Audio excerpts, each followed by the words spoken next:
right. Hey, guys, and welcome to Behind the Bunker. It's Monday night, episode 508, podcast number 388. We were just chatting about the latest and greatest shows on Netflix just a second ago, and do not watch Armies of... What is it, Joe? Army of the Dead. Yeah. In the trailer, they don't say anything about it being a zombie thing, so if you're not a zombie guy like I am, I had to turn it off as soon as I saw that. I would have gotten scared. Not been able to sleep at night. So thanks, guys, for... was it scary or was it just... No. Silly? It was silly. Yeah. I was hoping for an Army of Darkness. That would have been a good remake. So, yeah, welcome to our paintball show, ladies and gentlemen. As you know, I have Joe Kimson. That's not a surprise. Greetings and thanks for everyone for tuning in tonight to watch beautiful Behind the Bunker live. Yeah. And Josh, Zuby Zabrikis. Yeah, just currently looking to download this new movie I heard about called Army of Darkness. Thought I might give it a shot. Josh, hail to the king, baby. Yeah. Yeah. I don't know, Josh. And Garvin Sharma from TerraTech Industries. That's right, ladies and gentlemen. Gavin Sharma from TerraTech Industries here, and I'm so excited. It is our long weekend Monday. It is such an exciting day, and we're glad that you're joining us this evening as well. So make sure you bring more to the party by hitting like and share, or whatever you need to do. Start a watch party, share it to groups. I don't care what the hell you do, but just let people know what you're doing on your holiday Monday, because it's Behind the Bunker, and it's going to be a great show this evening. Just so you know, guys, if it wasn't for the pandemic, we would not be here. We would be celebrating our Canada Day weekend. So this is one good thing about Corona. Victoria Day. Yes, it's the practice for Canada Day, which is next month. I guess Canada Day weekend we're not going to be here. I guess there's fireworks or anything. I don't know. We'll figure that one out, right? There should be. Yeah. All right, ladies and gentlemen. So thank you very much for joining in. We are watching you guys in YouTube as well as on Facebook. So by all means, post your comments for tonight. If you have any questions or anything like that, put it on the show. Tonight we have a few things in the news. We have a vault from Joe. We have mail time. Also, Paintball hits the mainstream media on News TV. I wanted to show you guys. And tonight's topic is paintball on the cheap. How can we help people play paintball and get into paintball on the cheap? We have some custom gear if we have a chance. We have prices right and a lot more to get to on the show tonight. Tonight's topic is suggestions for ballers on a budget. That's what it is. Gavin was at, don't know where I was. Freshco, and found this for you. Cineplex Big Screen Snacks. You can get the same movie theater plastic cheese at a fraction of the price at your local grocery store. I thought you'd like that. I don't know if you're a plastic cheese guy or not. See, that is absolutely acceptable, right? That is just sweatshop cheese on a shelf versus getting Skip the Dishes, Uber, whatever the hell, and getting $30 popcorn. So I would fully endorse and support the sweatshop cheese versus the Orville Redenbacher, just in a different bag for $30. Absolutely, You and this heard it here first, folks. Yeah, and this was only $19. Cheese. This pack of cheese, so you're only about $4 ahead. There you go. This is from, Andrew, I think. Yes, Andrew got his patch and his stickers today. If you guys would like a patch to wear on your self, send us a message through any of our social media channels. And we have a handful left. They're $10 plus shipping. So wherever you guys are, we can get them for you. This came up in one of my my emails. I'm not sure where I saw this, but guys, this is our old YouTube or our old channel on Ustream. It's still active. There's still a teaser video up. Look at that. Joe's doing a Jolene even back then. That he was, and I think I'm ridiculously happy about something. Not being on the show. Yeah, that's what it is. I'm trying to ease my way out. You can see him almost out of screen. But I'm going to zoom in. This is how many people watched that episode, because it's been up for the last 10 years. 180. That's pretty good. 181,470 time total views, and keep in mind that that's on Ustream, which I don't even know anyone who goes on Ustream anymore. So that's even more astonishing. So very good. Yeah. I think I've deleted all the videos off of the Ustream except for that one. So I don't want to see the ones from our first couple years. So there you go, ladies and gentlemen. So yeah, thanks for watching. Thanks for tuning in. We have a couple things to get to on the show tonight. Why don't we jump right into it with Joe's Vault segment? When we come back, we'll get right into mail time. It's Joe from Flaggers Paintball here with another segment from the Vault, where we go back in history, back into the early days of paintball, and I show you something cool from my vault or from a box or wherever I found it. Last week we went for a spin in my Mutt, my 1974 military utility truck tactical. I was searching around for the data plate, and I stumbled upon this. This is really cool. This is our first ever field map. Probably not the first ever, but a variation. But if you look at the date, it dates back to June 88. So we're coming up to nearly, paintball will be 40 years old this June. So that's kind of neat. But if you look at the map, we had the original field had 3 fields. We had a World War II field, we had a Vietnam field, we had a Cambodia, then we had a Black Ops field where we didn't go very often, with trenches and bunkers sort of in the long grass. The field had a stream snaking through the middle at both ends, and it came to a large swamp in the Vietnam field, which is pretty neat when you tumble down a rocky cliff and you waded chest deep through a mosquito-infested bog. You were here. This was the epitome of it. So in the spring, you'd have guys knee-deep, waist-deep in this cold swamp, sneaking around to attack the fishing village or the marine base. Pretty cool. But what else is pretty neat about this? This map is 3 separate pieces glued onto a sheet of paper. If you think about 1988, I didn't have a MacBook, or we didn't have Windows 10. Windows 95 wasn't invented because this is 1988. So we didn't have graphics programs. We didn't have laser printers in our houses. We didn't have fax machines. I guess a fax machine was invented. So you'd have to take what you wanted photocopied, cut it up, glue it on with your glue stick, take it to Kinko's or a print shop, and have these blasted off so you could give them out to people. So that it's kind of cool if you think about, you know, the history of, you know, paintball. Not only was the equipment evolving, but you know how we made maps and things like that as well. So I don't even know if we had we must have had an air photo that we sort of traced and modified. But anyway, Steve Amos did this. It's kind of cool. But anyway, that is our Flag Raider field map for this week's segment of From the Vault. Thanks for watching, and we'll see you soon. Pew pew. Audio Jungle.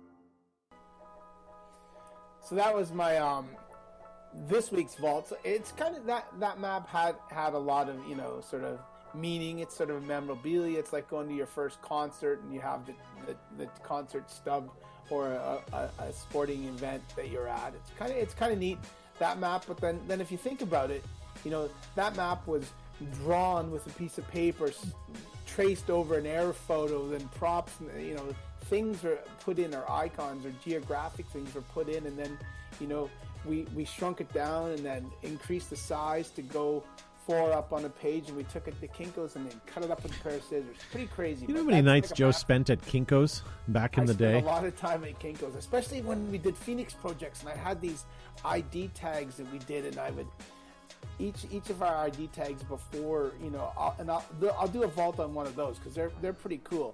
But each ID tag had a person's head on it, and then it had a little write-up about who they were, where they were from, and if they were a cousin. Especially my first Phoenix project ID tags were like an American and a Vietnam themed game, so obviously I had American teams, and then I had Vietnamese teams, and then you had VC villagers who were cousins that lived up the river and they were killed in a napalm strike, and all kinds of neat stuff. Yeah. But all not necessarily neat, but historic like events. Dan and Hardy has a good idea. He says, why don't we make some t-shirts with that map on it? That's actually not a bad idea. That's a pretty cool. We could do that, and you could print off a pretty neat one. And I showed just the other day on the Flag Raider Instagram and Facebook page, I showed the 1991 field membership t-shirt, and it had like PMI, which, you know, for anyone that doesn't know what PMI was, was Pursuit Marketing Inc. That's who started, like, with Sheridan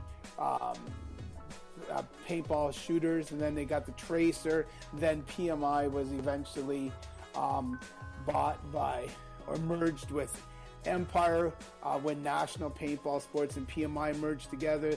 Then they became Key. now they're GI. So PMI's got a lot of history in the sports. It was started by Jeff Perlmutter and David Freeman, to compete against their survival game. And that goes back to, the late 80s. So that's kind of cool. Cal Mag, of course, my favorite paintball, and then Badlands, was one of our suppliers back then as well. So it's pretty neat. So 1991, if you think about the T-shirt, that's like 30 years ago. And we're coming up. And they still have T-shirts. And they had T-shirts, but it was Fruit of... so there wasn't a wide variety of T-shirts in Canada. But we're coming up... So that was... when that T-shirt was out, paintball had been around for 10 years previous to that. So think of the evolution. Yeah. You go from oil-based paintballs, 2 or 3 offerings in a shooter like the Nell Spot, the PGP, Mark 1 Uzi, 8-shot repeater, sort of safety glasses. Then through that evolution, you get JT coming out with the goggles, the whippersnapper. And then you have, masks coming out. Then by 1991, you're into constant air, variety of masks, maybe semi-automatics introduced, SMG 60, 68 Special. Brass Eagle was trying desperately to make a semi-automatic. Then from there, here we are now 40 years later with, and then the evolution of powering, 12 gram to constant air with a thermal valve, to a pin valve, to carbon fibered tanks that held CO2, which happened. But look sorry to interrupt, but 40 years later, Joe, we now have a complete stop in any sort of manufacturing because we can't get parts. All the R&D is stopped. Everything because no one cares anymore. The manufacturers. The only people that care are the people that make that. So, well, the other person that cares. I'm not even going to say what that is, and Gavin certainly won't say what that is because we say too much of that, we get nothing. So we just won't talk about that. Anyway, let's go back to. We'll talk more. I don't want to have a whole live vault. You know who cares is Zane Smith. He says he shared it. He posted that he shared the show on Facebook. So thank you, Zane. And Beardy McBeardington in the YouTube live chat. He says, I found a mutt for sale here in Anchorage the day after Joe's last vault segment. My cell phone hears everything. Isn't that weird how you say something aloud or your phone hears something and then there you go, you have all these ads up on your I know, and I got winning lotto numbers. I got my COVID shot, and then I looked overhead, and there was a UAV following me around. Crazy times. Yeah. Anyway, if Josh won the lottery, he would be the newest sponsor of Behind the Bunker. Yeah. And just for the record, Josh is quite handsome. He is ridiculously smart. He's always been a great friend of mine. So just so you know. And I always like to ask him for his thoughts. That's if I have to be at fault for anything, it'd be asking too many times for his thoughts on things. Yeah, clearly. Yeah. Speaking of thoughts on things, why don't we get into your mail time segment, Gavin? Sounds good. Mail time.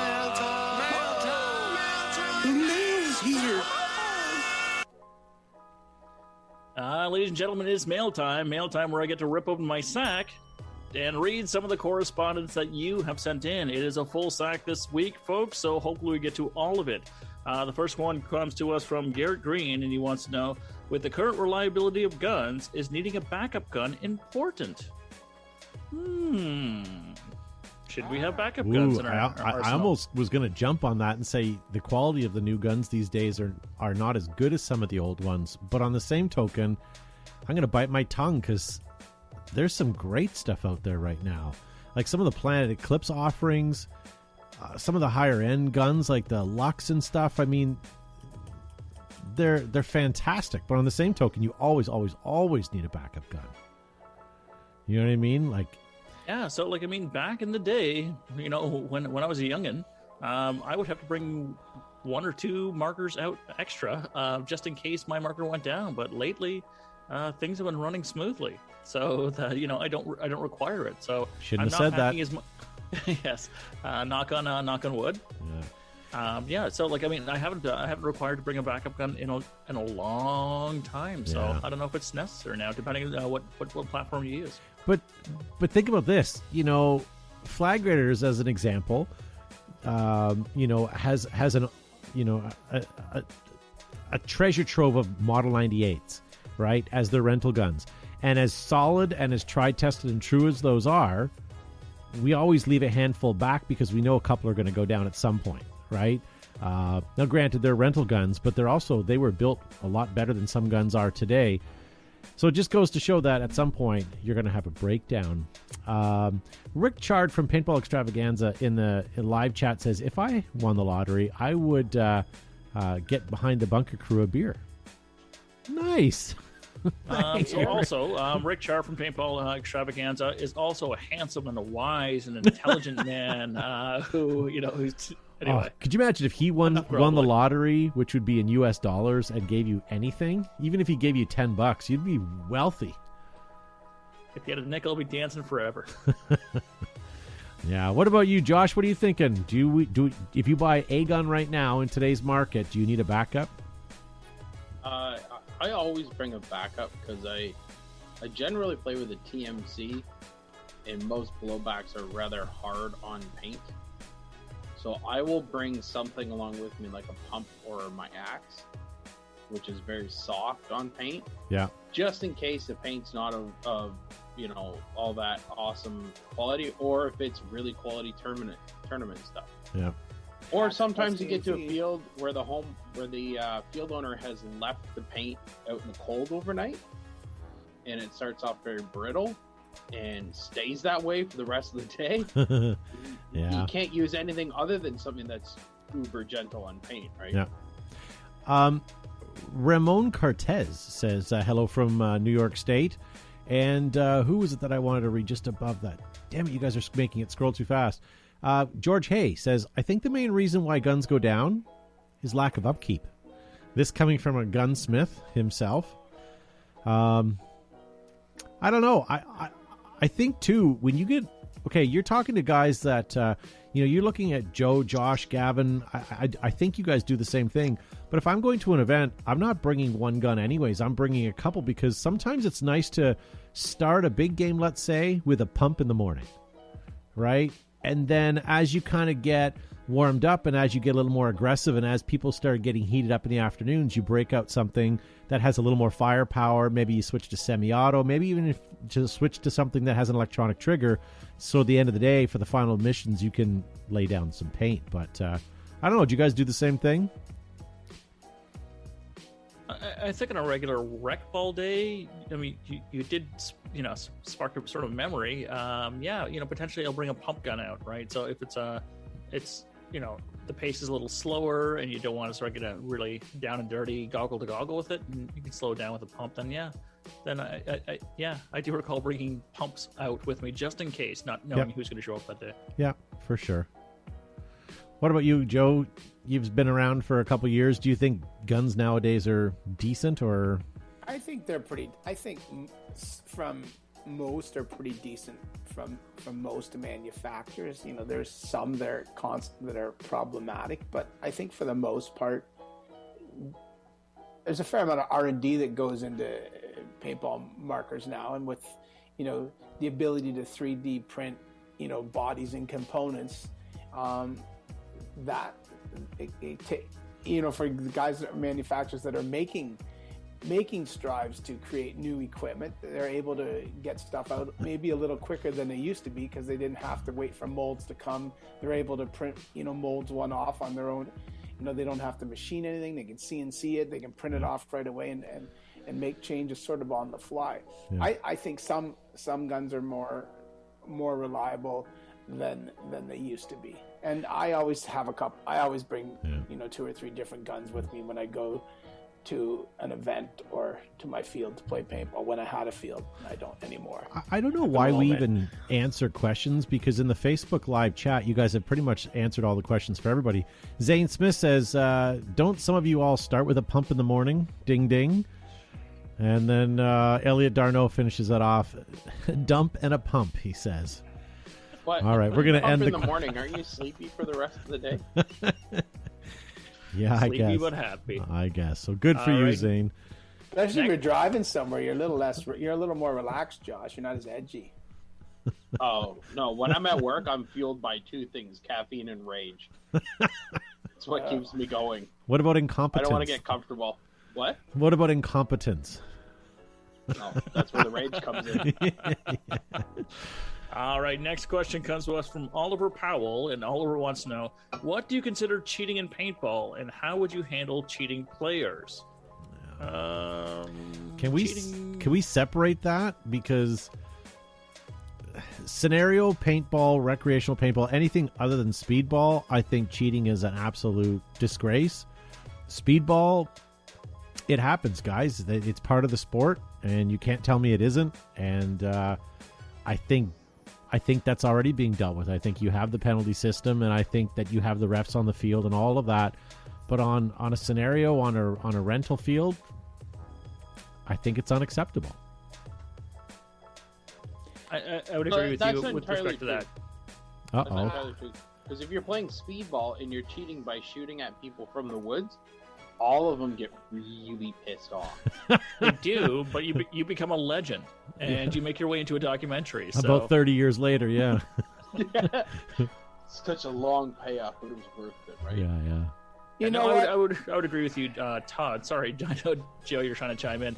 I think in recreational paintball, scenario paintball, it has absolutely zero place.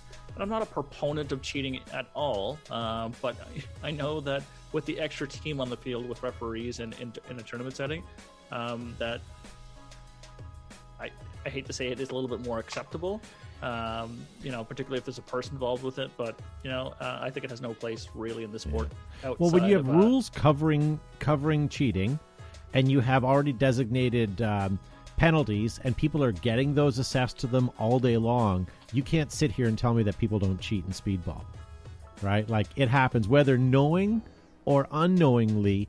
You could do something that you're breaking a rule that you didn't know. You could, someone gave you a gun to borrow at the last minute, you ran onto the field and you cronied over and got a penalty. I mean, it is what it is. And I would agree with respect to X-ball, right? There are significant penalties with majors and minors, right? Yeah. A major can really change the whole game for your team. So absolutely, so I think with the sanctions that are in place for tournament paintball, you take your chances. Not that it's acceptable, but there's an acceptable level of risk, I guess, for trying to do so. Yeah. And there's consequences if you get caught. But then on the rental field, when you're having little Johnny and he's having his birthday party, and he does something wrong, like he goes out of bounds and shoots a couple people or something, I think you have to look at that slightly different. Like, that is not necessarily, like, it's cheating by the letter of the rule, but it's not really intentional. So you handle that one different. But Joe, you had some points. If you're standing at the beginning of the game and they're playing in a rec ball game, and you're on one side of the field, and a ball comes, the horns, the game starts, and a ball comes sailing over a building. That their first initial volley of shots are all lobbed over in the hopes of hitting somebody, and little Johnny beside you gets hit. And it's the start of the game. It's his first game, or it's his second game, or it's a girl, little Julie, or little player gets hit. Is it really wrong if you just?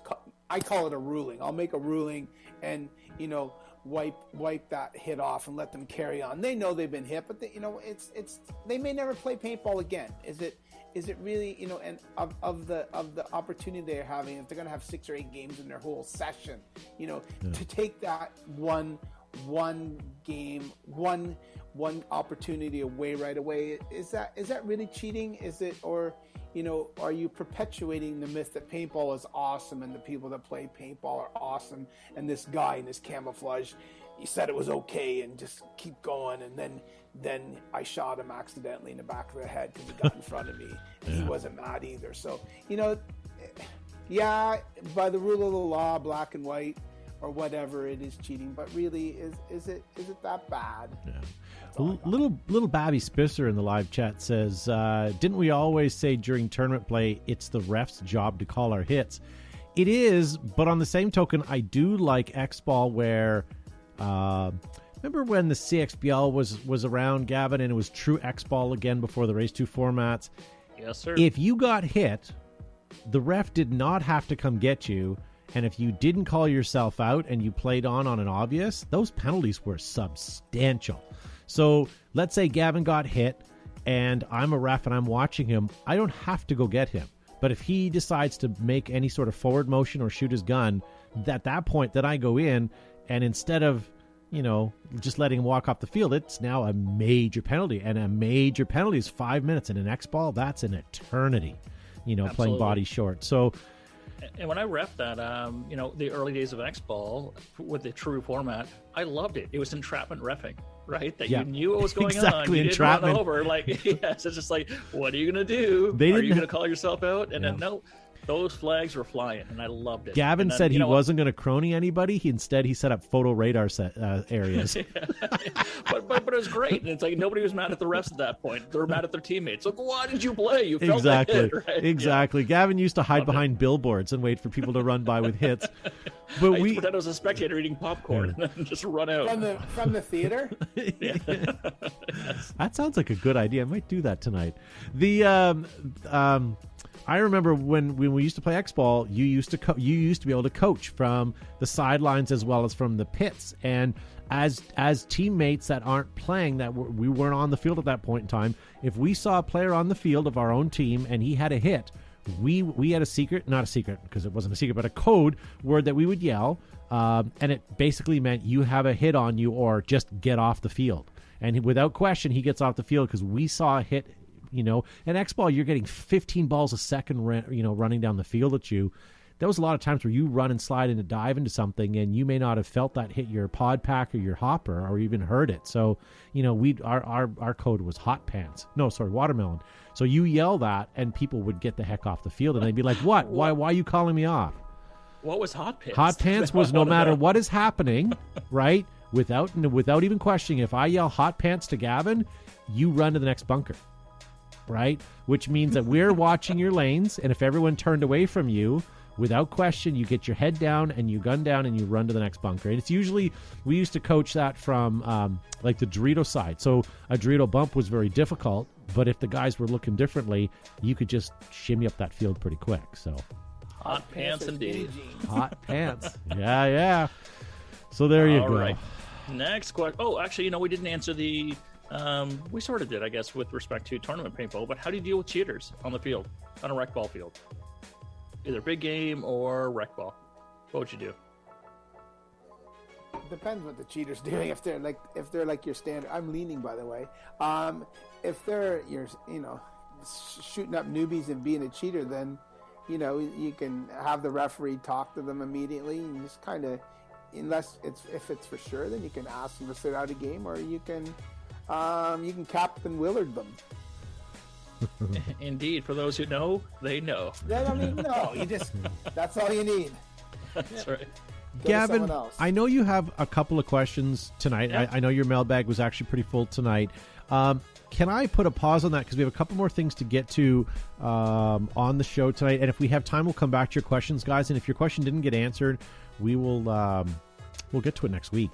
But since it's mail time, I wanted to open up a parcel that came in the mail, and this, I already know what's in it. This is from a friend of ours. Your mom's knife? What's that? Is that your mom's knife? It's a First Tactical, brightly colored. Isn't it? No? Yes. I have no idea. Okay. It's a knife. I'm not a knife guy, and that's sacrificial because I know everyone else in the on the panel seems to be. Yeah, Josh, are you a knife guy? Have you met me? Okay, well, I got a knife. Yes, I have many knives. Many. All right, so I'll just quickly open this up. This is from our friends at Aesthetic Anodizing. Oh, yeah, Planet Eclipse. Yeah, they sent us EMG 100s. Damn, I missed the show tonight. So sorry, I didn't realize it would be wrapped this well. I just want to get the, of course, the part that I want to get out. Garbage night's almost over at this rate. But it's not traditional garbage night. It's just recycling. and green and blue, whatever, the yard waste bag. Oh, look at this. So I sent them my resurrection. Oh. Oh my goodness. Can you zoom in on that? That looks great. Oh, That's a sorry, piece I'm of watching art, the right? wrong monitor. So I've got green to black fade. And it has the behind the bunker on it. There we go. Sorry, I was looking at the wrong camera.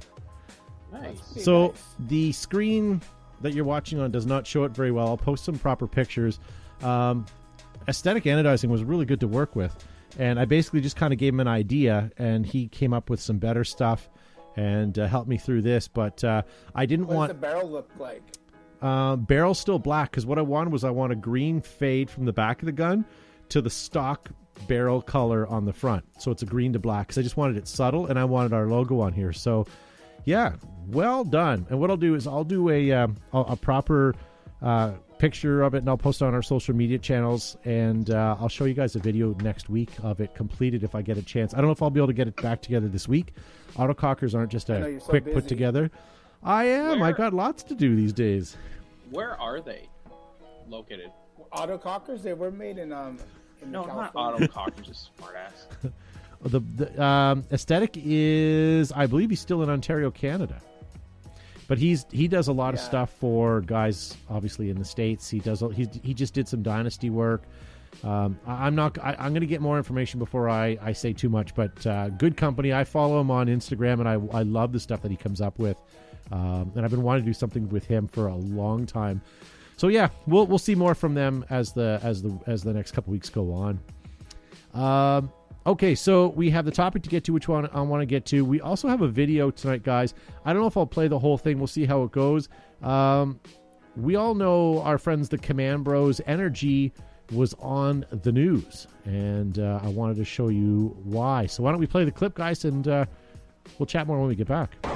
It's a place where local kids can take up a new hobby and learn life lessons. Channel 11's Lori Hoy talked to one of the brothers who came up with the idea. From the road, you wouldn't know this park is here. It's nestled in the woods in Crafton. But with COVID restrictions loosening, it's now a place for kids to get off their electronics and learn life lessons. It's a video game experience in real life. This is the Pittsburgh Paintball Park, but it's more than just paintball. Those guys in the castle have to rescue this body. Paintball is for everybody, but right now we need the kids to be more active. It's something that they don't do like we did when we were growing up. Energy is one of the founders of Command Bros. He's a combat referee on the weekends during open play that is for kids 8 years and up. His mission is to get kids here and off their gaming consoles. This is a great way for them to come out, get some fresh air, move their body around without actually telling them to do so. Energy says in addition to the exercise, children also learn life skills from paintball games. It's a good experience seeing kids find out about themselves and give them the opportunity to have a good time and, learn team play, friendship, camaraderie. So I have never really seen a negative aspect outside the initial first hit. Nice shooting, Tex. The initial first hit is a shocker. You can take the shots, go right on ahead. This is also an important lesson about gun safety And then they're loaded into here. for kids and adults. I tell people if you're going to purchase a gun, go paintball first. Because it's the same safeties on a paintball gun it is on a real gun. There is a fee to play, plus there's the necessary gear, but these ballers say it's worth it. I've been playing this for over 20 years, and the thing I've learned the most is the friendships and the people are a brotherhood, and we're all brothers because we all come back to the game we love. A Command Bros war game is set for next month for kids who are entry-level and intermediate players. But now that, summertime's back, they're lifting a lot of these restrictions. We need to start motivating the kids to go do something. That war game is scheduled for June 26th at TRP in Cranberry. From Crafton, Lori Hoy, Channel 11 News. Hey guys, this show tonight, amongst all of our other shows, are brought to you by Planet Eclipse. Did you know that more championships, new mechanicals, new electronic markers, new territory including the new MagFed division, Planet Eclipse has everything that you guys need, guys. Get Planet Eclipse and take on the world. when the world's leading manufacturer of... Whoa, wait, what's the wrong one? Damn, hang on. When the world's greatest players, photographers, and expected parents need the best coverage, most vivid colors, and biggest selection, they pull a tab on an EG product. Hashtag Pop Smoke. Hashtag new packaging. Thick welded seams, stainless steel hardware, multiple color options makes Air Ups the number one choice for inflatables on and off the field. Made in America by Brent Davis and his crew. Hit up airups.com. Green Spade, Ruthless Paintball products, colors, sublimations, and craftsmanship never die. On or off the field, Ruthless keeps you fresh. Use the promo code BTB15 for 15% off your order. Adapt, create, and win. Exalt is in our blood. Make your game boil. Get Exalt, which is available worldwide. From the beginning, you stumble down a rocky cliff or waded chest deep through a mosquito-infested bog. And whether you're sliding into the snake or running and gunning, GI Sports has the gear for you. Now with the new Stormer, Basic, Tactical, and Elite. DLX Technology, guys. True industry innovators with some of the lightest, fastest, and sleekest hardware in paintball. DLX has the power to get you to the podium, and that's where you guys want to be, ladies and gentlemen. Going back to your comment, Joe, about GI Sports, I think some of the best paint I have ever shot. If you ask me today, what is my favorite paint I've ever shot, I'm going to say Marbleizer or Evil, and it just happened to be something off the GI truck. So, ladies and gentlemen, when you guys are shopping for paint, give them a shot. So, Gavin, we're talking about, or actually everybody, we're talking about suggestions for ballers on a budget. We're going to watch you guys. This is where it's time for you guys to shine in the live chat. We want to hear your answers or your tips for suggestions for ballers on a budget. And congratulations, by the way, to NRG and the Command Bros for helping put that news segment together. That was awesome. It's always nice to see. I almost glazed over that. It's always nice to see when paintball's in the media, and unfortunately, it takes some of our paintball ambassadors to do that. How many times have we seen Wolf on the news for City TV and others? I mean, these little things will go a long way when it takes to getting new people back out to the paintball field. So, Joe, if you want to watch the live chat, Josh, I know you have a sheet and a couple sheets, and Gavin, you might have a couple sheets, but we're asking you guys live tonight suggestions for ballers on a budget. Dwayne King says those look like my old boots. Yeah. All right. So what do you think, Gavin? Let's start with some of your social media responses you had from today. Absolutely. So Kevin Creelman says, buy used. Kijiji can be your best friend. Get a good mask and save a ton of money buying used items. Adam Masao also says, go to Value Village or a thrift shop and get some cheap soccer cleats. This will up your movement on the field, and you can start and stop faster for running. A lot of people have said invest in a mask first and foremost. So that is important because you can't hit anything if you can't see. I like that suggestion. I like all of them. I just don't know if I would buy used goggles. I have a problem with that. But that's just me being a germaphobe. But I get that. Agreed. But if you're on a budget, making sure those lenses are okay and intact, and if that's going to help you get onto the field, then fantastic. Yeah. Ryan McGee also says buy local from local shops if you can. And why that is there might be a perception of people online looking like it's cheaper, but if you have a problem or questions or need support, those local shops are going to help you. So, the local field owner, when he's busy, doesn't want to hear about what you purchased online and why it doesn't work. He just doesn't have time to deal with it, or she. So buy local and get that support. Can I also just add a little asterisk to your point there, Todd? Sure. If you're going into a local store, brick and mortar store, to tire kick and ask the questions and tie up the sales employee for their expertise, buy it there and don't buy it online. Don't do your research there with the employee who's on the clock and trying to make sales for their store and then buying it somewhere else. Don't waste the clerk's time because you don't know, he could be in the middle of a black and white 4-inch TV program in the back room. You don't know. That clerk whose TV show has been interrupted, the hydro, the lights, everything that's on the shelf there. Don't waste their time if you're not intending on purchasing it there anyway, right? So don't use their expertise. do your own research if you have no intention of buying it from a brick and mortar store. Yeah, I bought I have camera a equipment from a couple store. comments. Okay, go ahead, Joe. You go first. I have a couple comments. Bob Spicer, good mask, breathable clothes, hiking boots, a barrel. Ryan McGee says buy from local shops. Cameron Turnbull says new Proflex Emax use rotor pod pack. Dwayne King, Army surplus stores are a great place to shop. Matt Maverick Watts, spend most of your money on a good mask. Yeah. And Ryan McGee says bingo. Gavin, Ryan is right now at bingo with his mom, so that's great. Congratulations. Hopefully. I also see Bryson Lee in the chat. It's good to see Bryce. We haven't seen you a little bit in a while, my friend. So it's good to see you again. Hopefully, the Laotian village is treating you well. Yeah, it's nice to see Bryce. That's nice. So suggestions for a baller on a budget, and we're not going to take Gavin's suggestion about putting your gear in a bindle and carrying it to the field. That's train hoppers folk. Yeah. Gavin, Josh, what about you? Do you have some comments on your sheets? I've got a good one from Aaron Pro.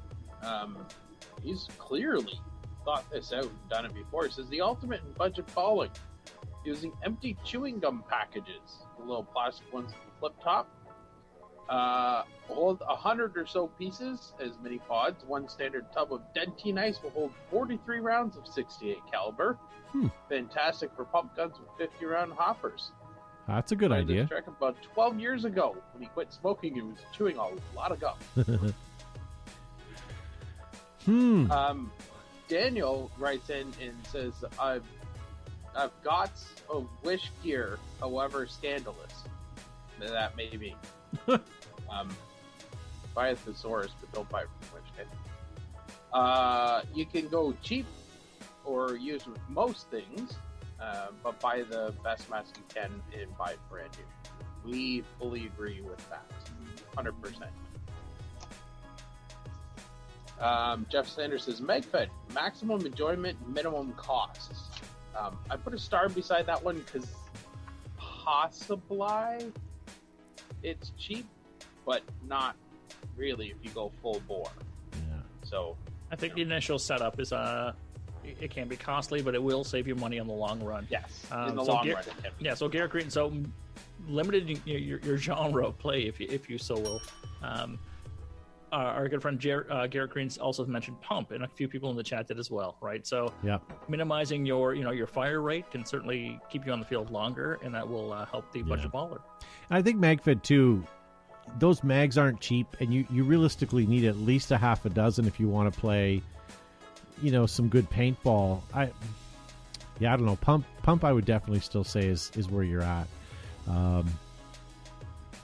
Yeah. What other ones do you guys have there, guys? I got one from BFOZ55. Army surplus boots. Your feet will bleed, but the boots will last forever.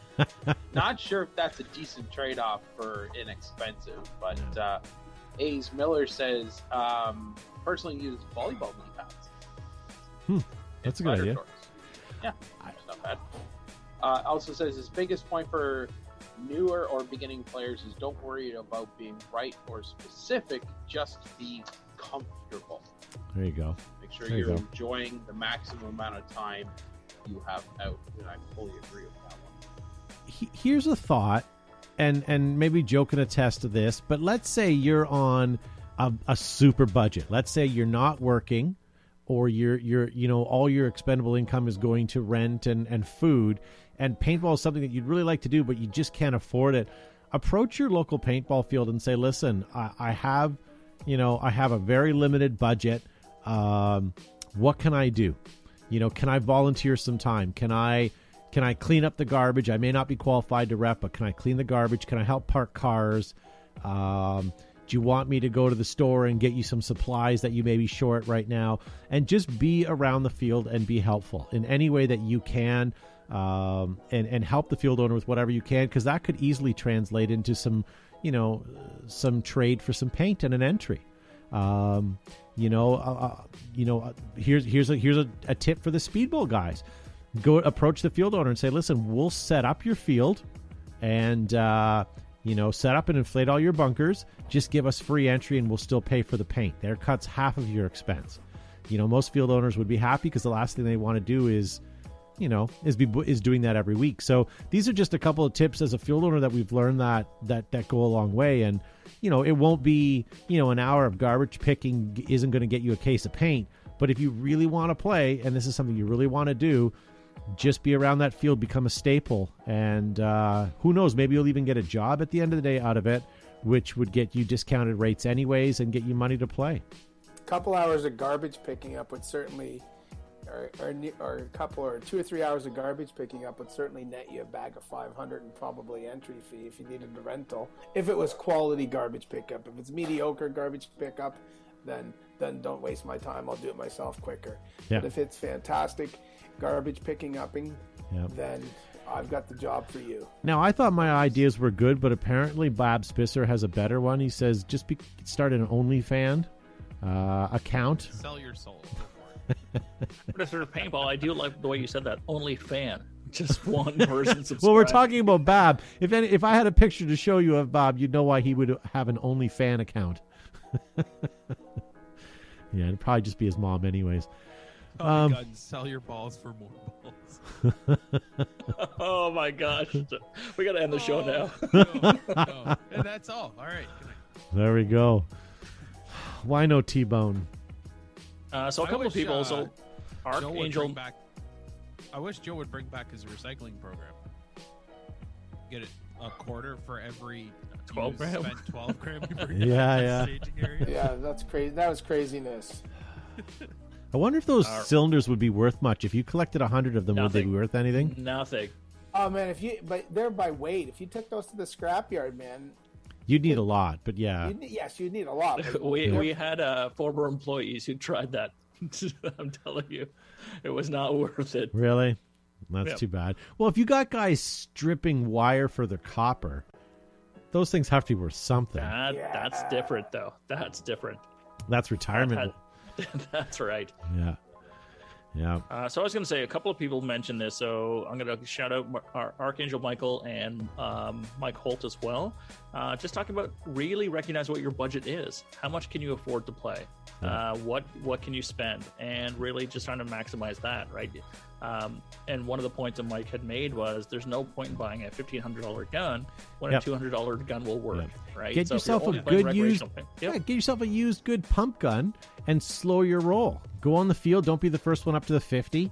Be as meticulous and slow as you can to get the most out of your time that's out there.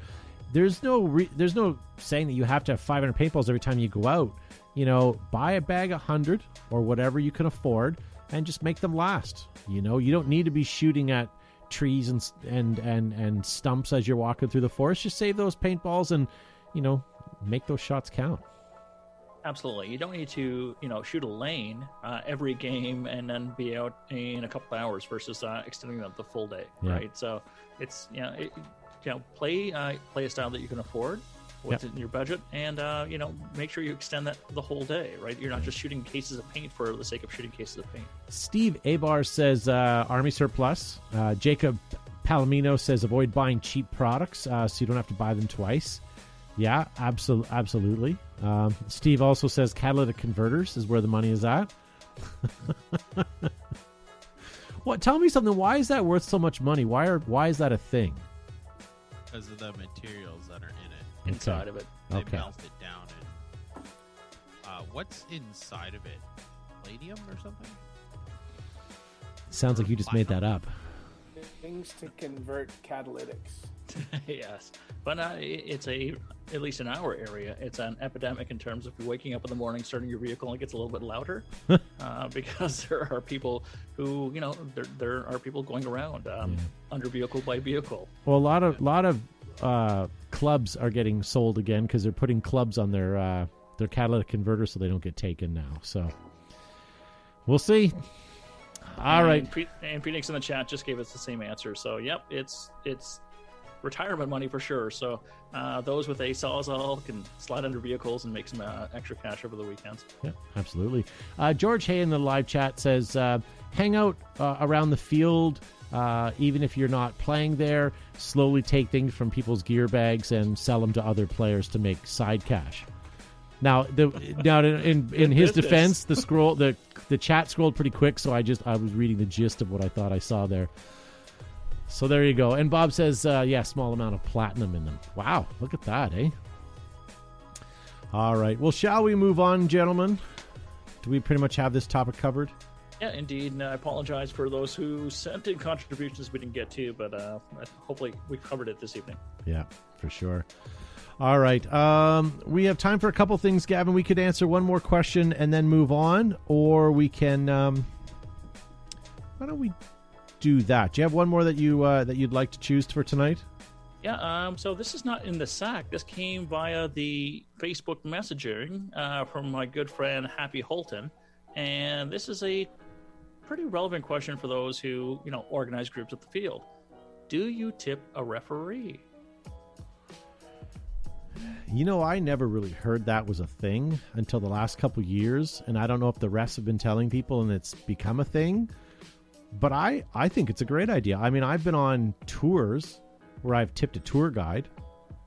There's really no difference between a tour guide and a referee as far as I'm concerned, because he's the one that's causing the experience. He's not reffing a game of soccer for you.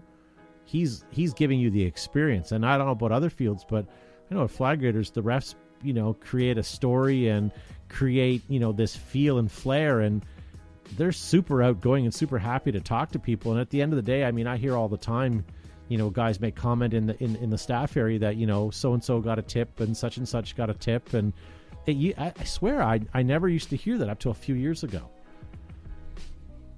I don't know. So I would say definitely for recreational paintball, like groups, a birthday party, etc. I think that's appropriate. For tournament reffing, you definitely don't think that's appropriate. Why?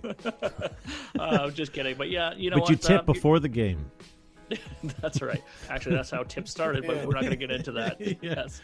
I think you're paying for service, right? So you're paying for an experience, and if somebody does an exceptional job, then I think you reward them for that.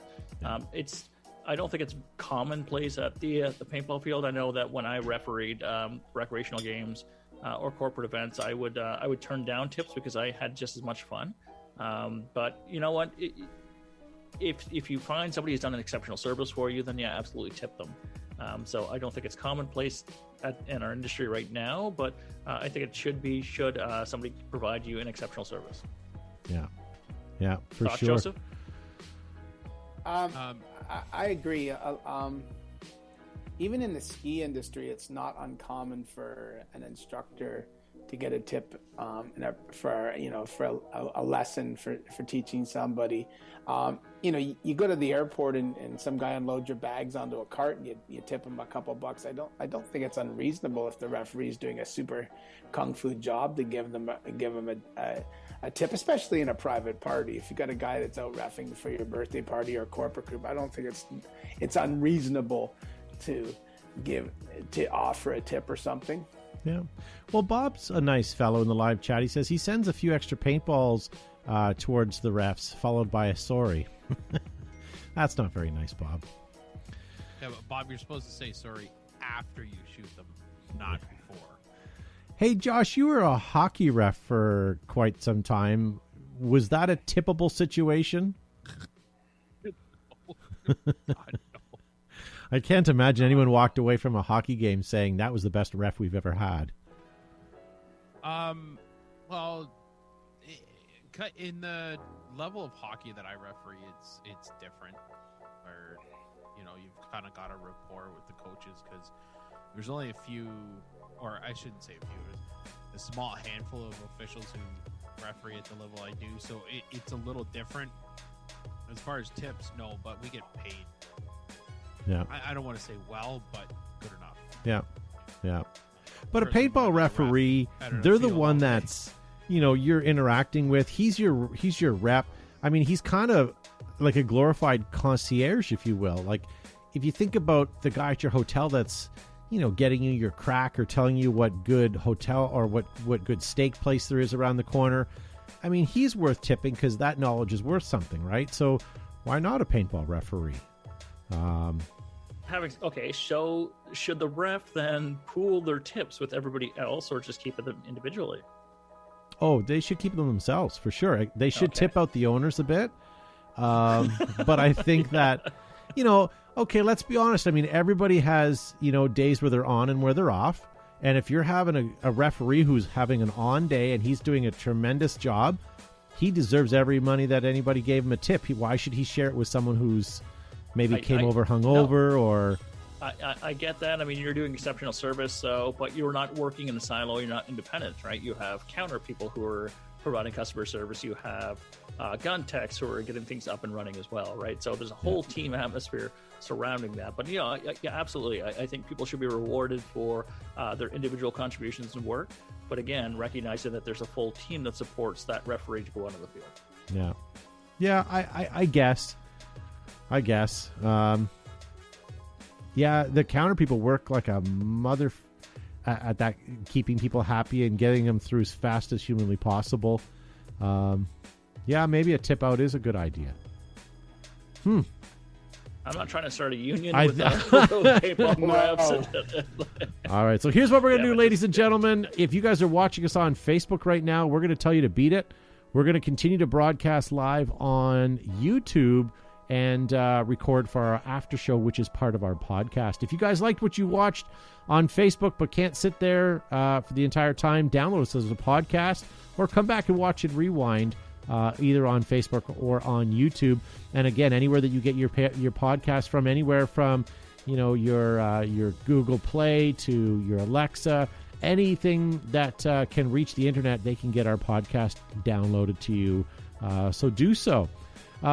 Thanks to Gavin, Joe, and Josh for being on the show. The show has been brought to you tonight by Matt, who's been producing remotely. There was a little birdie who told me that we may see some of the fellows back in studio next week. We're working towards that. So look forward to that. Tune in next week and find out more. But guys, thank you very much for watching us on Facebook. Hit that like and share on your way out. If you're listening to us in podcast or watching us on YouTube Live right now, don't go anywhere. We'll be right back.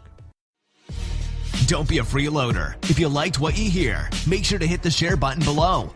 Also follow us on our social media outlets like Twitter, Facebook, Instagram, ICQ, and now MySpace.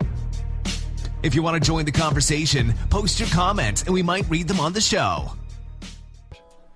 All right. I should have said something sooner, Josh, but it didn't. I was just thinking to myself, why does Josh not sound very good tonight?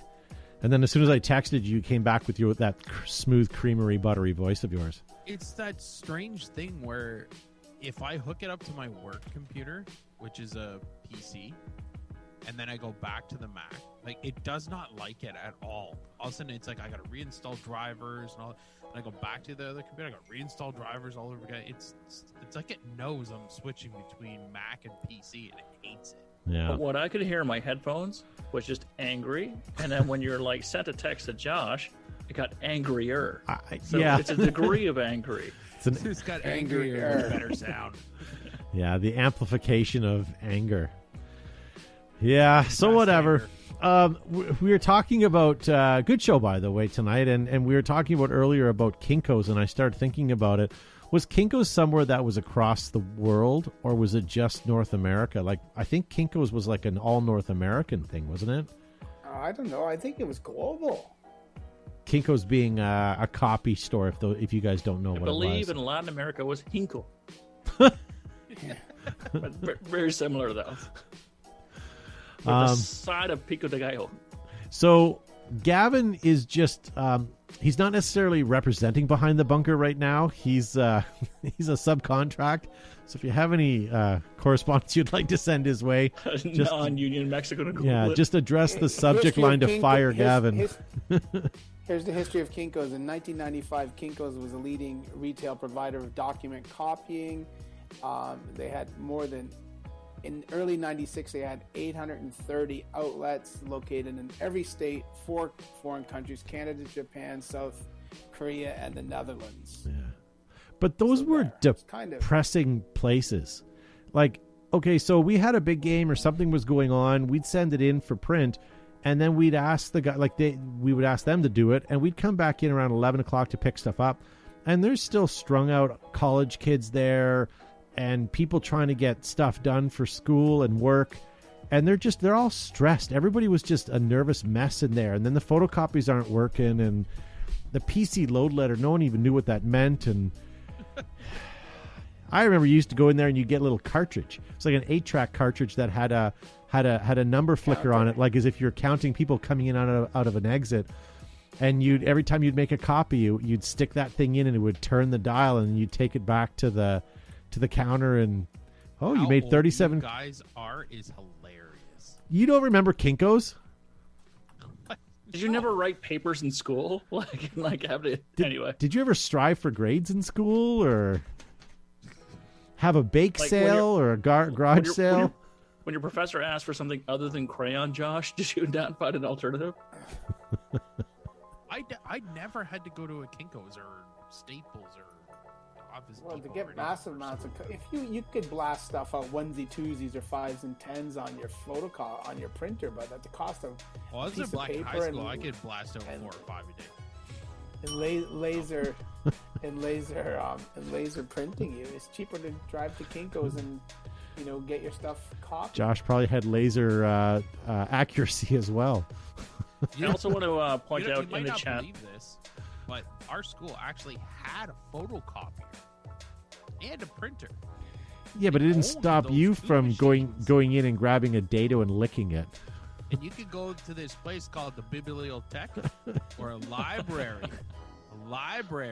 And you could log onto a computer that was there. And print. Are you old enough to remember microfiche? No?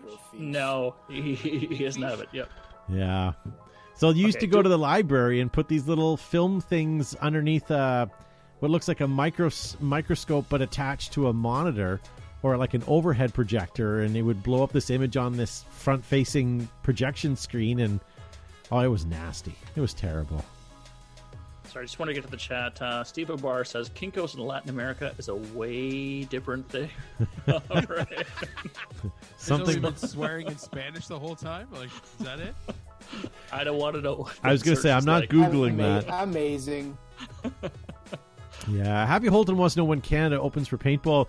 We are in some sort of weird graduation system right now where I don't quote me on this, but you can have X amount of people playing, 10 I think it is, and then once we get a couple more people vaccinated and our vaccination rates go up, then you can have a couple more. But it's reopened again, but under pretty tight guidelines, isn't it?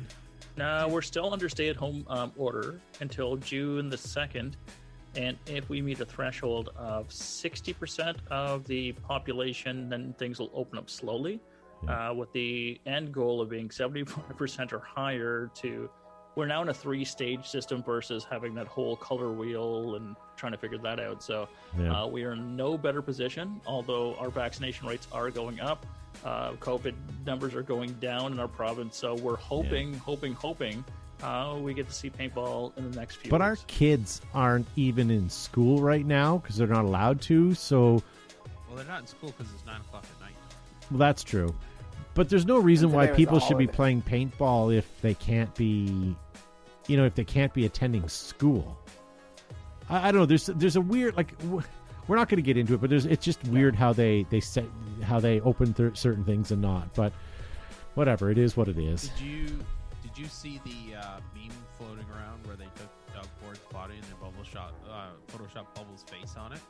No, yes, I did see that. Well, she's fucked now, boys. Yeah, you know what?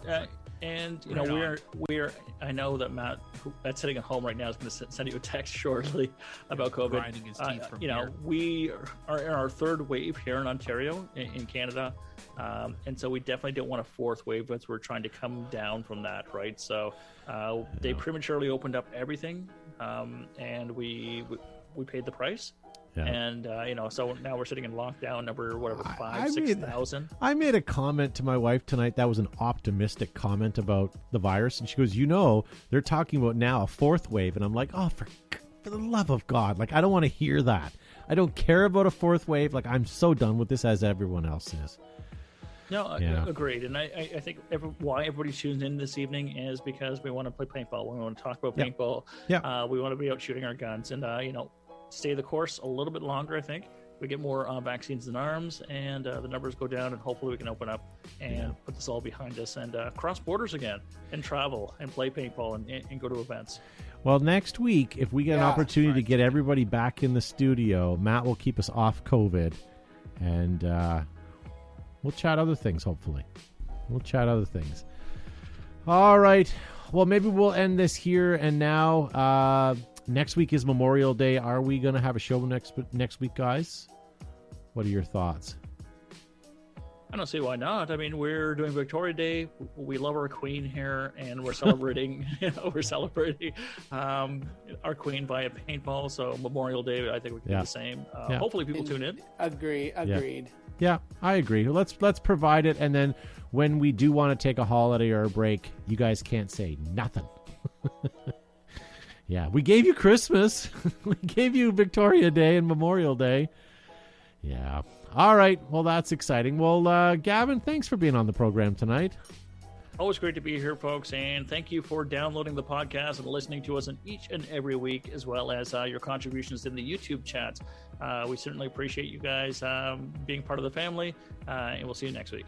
Yeah. And Josh, thanks for being on the show. I know you have other podcasts you can be a part of right now, but you choose to be on ours, and I appreciate that. Yeah. Thanks for inviting me yet again this week. And maybe next time, tell me my mic is off at the beginning of the show. Well, we could still hear you. It just sounded like you had something wedged in your esophagus. Probably. I was inhaling a lot of pool chemicals today. So. Ah, that's true. Yes, and once again, your sewer grate, by opening that up, doesn't make it a pool. No. Still? Still. And thank you to Joe Kimson from Flagger's Paintball. Thank you for having me, and we'll see everybody next Monday night for the live show. Yeah. All right, guys. Thanks to Matt the Crip for producing, and thank you guys for watching. Please hit that like button on the way out of YouTube, and if you guys are watching us or listening to us on our podcast, give us a rating on iTunes if you can. That would certainly help us out. Thanks, guys. We'll see you next week.